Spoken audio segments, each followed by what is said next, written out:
HDPE pipe features a convenient bell and spigot connection utilizing a rubber external gasket on the spigot end of the pipe. It is very important to join the pipe properly to maintain the high level of performance that the pipe is designed to provide. First, the pipe should be lowered into the trench, either by hand or by nylon sling for larger diameters. Two workers should be able to handle 18-inch or smaller pipe. 24-inch and 30-inch pipe can be lifted with a single nylon strap. 36-inch and larger pipes should be lifted with two nylon straps attached 10 feet apart to provide additional stability and support. Once the pipe is positioned in the trench, the bell of the receiving pipe should be cleaned to remove all foreign matter. Next, clean the spigot end of the connecting pipe and remove the protective wrap covering the gasket. Using a clean rag or brush, apply a suitable gasket lubricant to the bell on the receiving pipe and to the gasket on the spigot end of the adjoining pipe. To assure product performance and maintain warranty, always apply an approved lubricant. Do not allow lubricated sections of the pipe to touch dirt or other foreign material, as joint integrity could be compromised.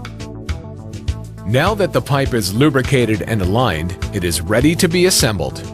With the backhoe and sling method, wrap a nylon sling around the center of the pipe and attach the sling to the backhoe bucket.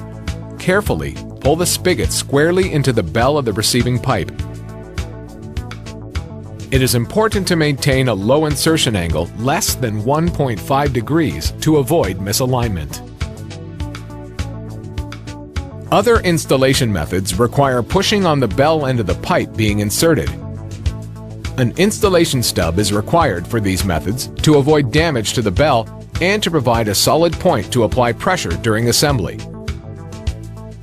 Installation stubs can be ordered from your distributor or can be easily fabricated on the job site. To make an installation stub, cut a section of same diameter pipe 5 corrugations long. The pipe should be cut in the center of the valley between corrugations. Once the stub is cut off, make crosscuts to remove a thin strip of pipe material so the stub will compress to fit inside the bell of the pipe to be inserted. Always be sure to insert the full corrugation end of the stub into the bell. To assemble the pipe, align the pipes and place the installation stub in the bell of the connecting pipe. A board may be necessary to place across the protruding stub to push against. For smaller diameter pipe, place a pry bar against the board and push the spigot into the receiving bell. For larger diameters, position the backhoe bucket against the board and carefully push the spigot into the receiving bell. Always inspect joints during and following pipe assembly for possible improper alignment, foreign material infiltration, or rolled gaskets.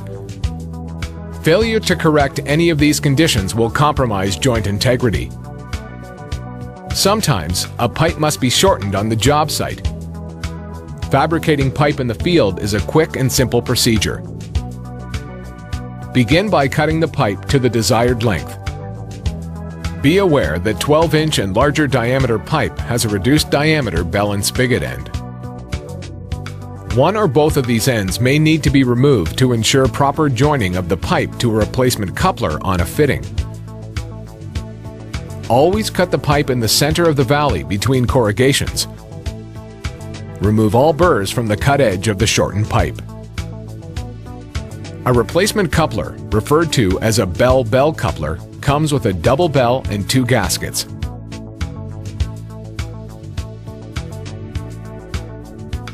To join a replacement coupler or fitting on the shortened pipe, clean the first and second corrugations on the pipe.